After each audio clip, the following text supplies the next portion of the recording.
আমার কোনো ধরনের উপস্থিতি ও সম্পৃক্ততা না থাকা সত্ত্বেও আসামির তালিকায় আমার নামের অন্তর্ভুক্তি। চট্টগ্রামে কিশোর গ্যাংয়ের হামলায় দন্ত চিকিৎসক কোরবান আলীর মৃত্যুর ঘটনায় বিএনপি জামায়াতের ষড়যন্ত্রে ঘটনাস্থলে না থেকেও মামলার আসামি হয়েছেন বলে দাবি করেছেন চট্টগ্রাম মহানগর যুবলীগ নেতা গোলাম রসুল নিশান।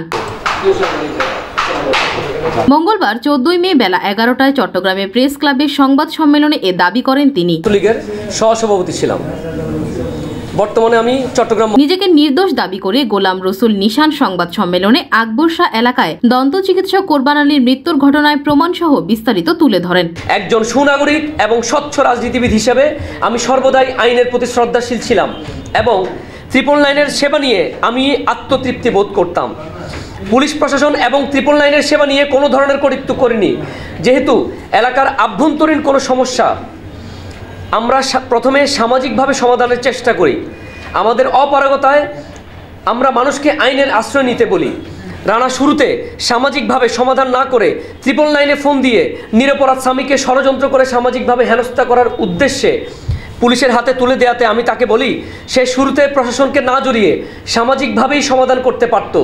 আমার উক্ত কথাটাকেই সে উদ্দেশ্যপ্রণোদিতভাবে ভিন্ন দিনে 5 এপ্রিলের ঘটনার সাথে জড়িয়ে মিডিয়ার কাছে উপস্থাপন করেছে খণ্ডিতভাবে, যে অডিও রেকর্ডের সাথে 5 এপ্রিলের তারিখের ঘটনার কোনো সম্পর্ক নেই, যেটা ছিল ফেব্রুয়ারির 6 তারিখের বৈঠকের খণ্ডিত অডিও রেকর্ড।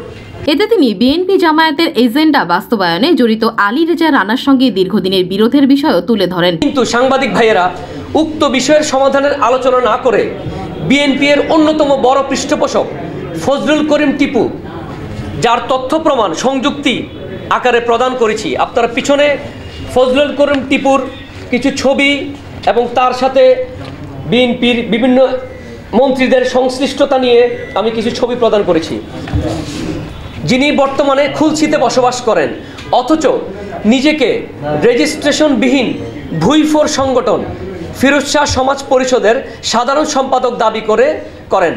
তিনি আমাকে উদ্দেশ্য করে বিভিন্ন আজেবাজে মন্তব্য করতে থাকেন উক্ত হোয়াটসঅ্যাপ গ্রুপে। এ সময় তিনি আরও জানান, বাদী আলী রেজা রানা ও তার কিশোর গ্যাং এলাকায় বিএনপি নেতা ফজলুল করিম টিপুর পরামর্শে পরিচালিত। বিএনপির নেতা আমার উপরে চরম আকারে ক্ষিপ্ত হয়। বিএনপির পৃষ্ঠপোষক ফজলুল করিম টিপু ভুইফোর সংগঠন সমাজ পরিষদ এবং চাঁদাবাজ সংগঠন ফিরোজ শাহ পুলিশিং কমিটির ক্ষিপ্রতা এবং ষড়যন্ত্রের চূড়ান্ত ফলাফল দন্ত চিকিৎসক কোরবান আলীর নিহত হওয়ার সময়ে আমার কোনো ধরনের উপস্থিতি ও সম্পৃক্ততা না থাকা সত্ত্বেও আসামির তালিকায় আমার নামের অন্তর্ভুক্তি। কারণ বাদী আলী রেজা রানা ও তার কিশোর গ্যাং এলাকায় বিএনপি নেতা ফজলুল করিম টিপুর পরামর্শে পরিচালিত হয়।